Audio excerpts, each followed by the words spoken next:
Hello guys! For today's video, gagawa po tayo ng pipino juice with lemon. Yan, pipress na natin ang lemon at lalagay na po natin sa tubig.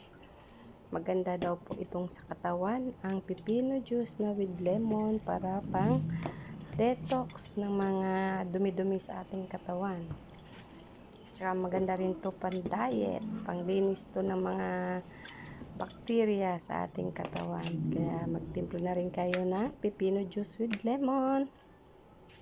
Maganda rin po sana yan lalagyan ng honey para mas masustansya.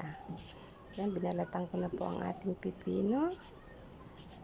Tapos ikakat lang natin yan ng mapino.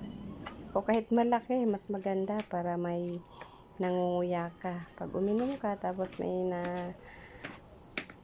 kagat kang malaki, o di mas maganda yon, mas magandang may na ngunguya-nguya habang umiinom ng pipino juice. Kaya guys, gawa na rin kayo ng pipino juice. Mas maganda itambak nyo, ilagay, stock nyo lang sa rep.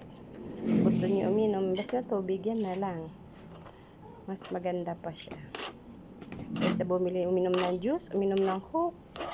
Mahagis ko sa inyo, magpipino juice na lang kayo. Dito sa amin, hindi na po kami uminom ng mga soft drinks.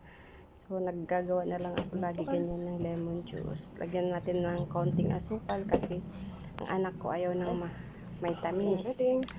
Para lang may malasahan konting tamis. Yun lang guys. Thank you so much for watching. Bye-bye. And God bless everyone. Thank you so much.